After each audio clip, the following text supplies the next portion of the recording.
한국의 SLBM 미사일 수중 발사 성공 소식에 중국의 시진핑은 당혹감을 감추지 못하고 있습니다. 2021년부터 한국군이 보유한 SLBM 미사일의 유효 사거리에 중국 전역이 예외 없이 포함되었기 때문이죠. 한민족의 영원한 주적, 중국을 제대로 참교육할 한국의 통쾌한 역습이 본격적으로 시작되었습니다. 현재 중국은 100주년이라서 한참 들뜬 축제 분위기지만 축제를 박살내버릴 한국군의 깜짝 선물. 잠수함 발사형 SLBM 미사일을 서해 앞바다에서 중국에 보란듯이 발사해버린 것이죠. 한국의 국방안보 분석관은 SLBM 미사일 개발 완료가 뜻하는 것에 대해 설명했습니다. 한국군의 SLBM 시험 발사 성공은 콜드런칭처럼 수직으로 발사된 미사일이 잠수함에서 바다를 뚫고 나와 공중에서 점화시키는 방식과 안정적인 자세 제어를 통해 성공적 비행 과정을 거치는 SLBM의 최상급 기술을 모두 확보했다는 중요한 의미라며 중국과 일본을 견제하기 위해 한국과 긴밀한 외교 관계를 가지고 있는 강대국 러시아도 이러한 과정을 거쳐 SLBM 미사일 개발을 비로소 성공했다고 언급했습니다.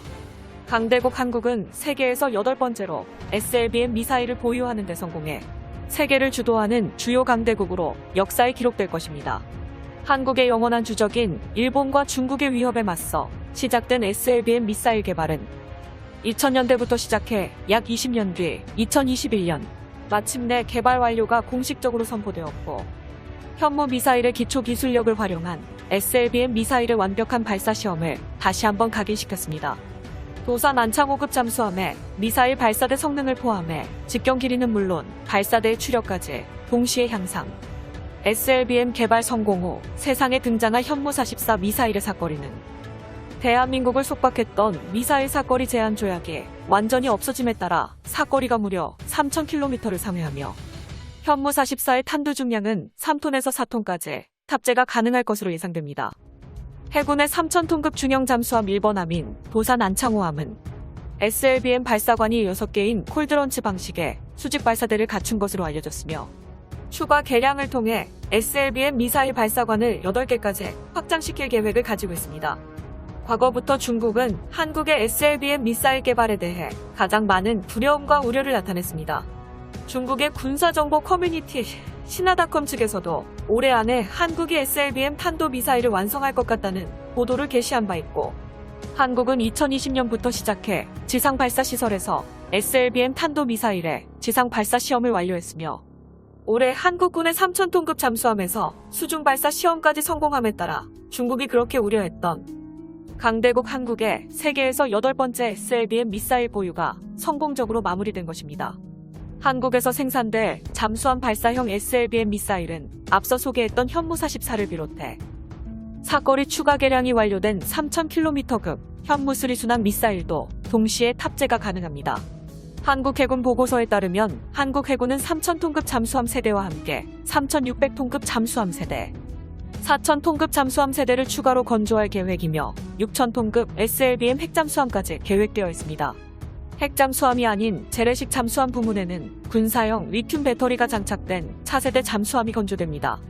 최근 한국은 잠수함용 리튬 배터리를 성공적으로 개발했다고 밝혔으며 납축전지를 사용하는 동일한 유형의 재래식 잠수함에 비해 잠항시간이 4배 가까이 늘어나게 되었습니다.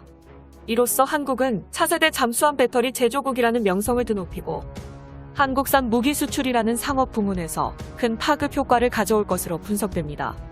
잠항시간이 말도 안 될 정도로 길어진 한국군의 SLBM 잠수함이 한반도 근처의 해역을 활보하며 중국의 군사적 도발이 파악되는 순간 내장되어 있던 현무 미사일이 그 자리에서 동시에 발사, 중국의 수도인 베이징과 상하이, 광저우 등 서해와 인접한 중국 해안 지역의 도시들을 모조리 초토화시킬 수 있는 게 현실화되었습니다. 현재 한국군이 가진 미사일 발사 방식은 크게 3가지로 나뉩니다. 지상 발사 형식인 현무포 미사일과 이지스 구축함에서 발사하는 현무3 미사일.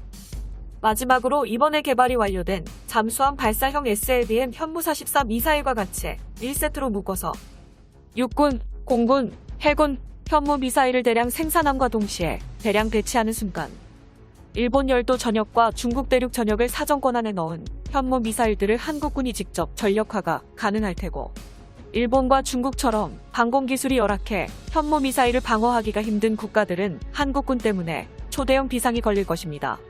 미사일 기술력 강대국 한국은 이와 동시에 극초음속 현무 미사일이라는 이름의 초장거리 탄도미사일도 동시에 개발 중이며 지상을 타격하는 지대지 버전 외에 KF-21 전투기에서 발사하는 공중발사 현무미사일 버전과 잠수함 발사 SLBM 현무미사일, 지상발사 현무미사일을 동시에 같이 운영. 전쟁 발생 시 잠수함과 미사일 전력으로 상호 확증 파괴, 제한 없는 보복 공격을 중국과 일본을 향해 마음껏 날릴 수 있게 되었습니다.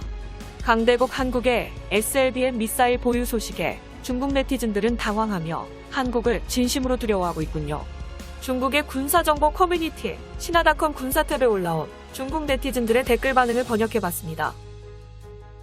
한국이 개발한 잠수함 미사일, 이게 무슨 뜻이야? 어떠한 수단인지 알고 싶다. SLBM 미사일을 개발했다는 건 칭찬하고 싶지만 적으로는 만나고 싶지 않아. 무엇보다도 한국의 KSS 잠수함은 인민의 방군의 진급 잠수함에 상대가 안 되는 성능이잖아. 진급 잠수함은 거대하고 조용하고 미군이 찾아내기조차 불가능하지. 어쨌든 한국의 미래적 위협은 일본보다 클 것이다. 일본은 적어도 SSBM 미사일 잠수함을 보유할 욕심을 보이지 않았어. 한국은 모든 걸 가지려 해 말 그대로 욕망의 나라다. 중국의 자치권을 유지하기 위해 한국에 대한 지리적 억제가 필요하다. 핵무기 보유를 전제로 SLBM 미사일을 탑재하는 방식의 한국산 잠수함을 개발하고 있나. 이런 의미에서 한국의 숨은 목적은 중국을 어렵게 만드는 게 분명하다. 한국은 자신 스스로 불가피하고 어려운 미래를 만들고 있어.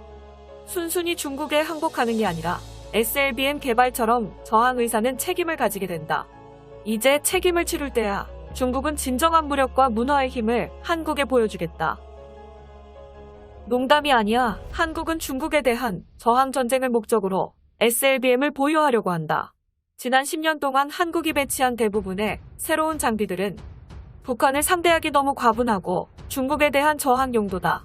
한국은 베이징 지역을 포괄하기 위해서 미국과의 협상을 통해 터득한 탄도미사일의 사거리를 확장시키기 시작했어. 한국의 무기가 중국을 겨냥해서는 절대 안 된다는 것만 알아도 대상을 바꿔 일본과 미국이라면 우리가 상관할 이유가 없어진다. 몇몇 똑똑한 한국의 정치인들은 잘 알고 있겠지. 한국 때문에 중국에 초래된 불편함을 외면하지 마십시오. 그것을 현실로 받아들이고 즉각적인 대책을 고려하십시오. 북한은 핵무기를 개발했고 이것을 빌미로 한국은 SLBM과 SSBN을 개발하는 동시에 군비 무장을 수월하게 했다. 언제는 중국과 북한의 동맹이라며 동맹 주제에 정말로 도움이 안 돼. 둘에게 조롱당하고 있잖아. SLBM의 재래식 탄두는 위력이 작아진다. 그렇다고 핵탄두를 완성하기가 한국은 쉽지 않다. 중국을 포함한 상임이사국들은 그것을 절대로 반대해. 나는 한국이 무기 개발에 어느 정도 능숙하다는 것을 알지만 핵탄두 개발만큼은 쉽지 않을 것이다. 한국의 잠수함 발사형 SLBM 미사일 개발 소식에 현무 미사일의 사정권에 포함돼 버린 중국은 한국군을 진심으로 두려워해야 하며 국지전 발생 시 중국 전체가 초토화되는 것도 각오해야 될 것입니다. 영상의 정보가 유익하셨다면 채널명 대고 구려제고 구독과 알림 설정 진심으로 감사드립니다.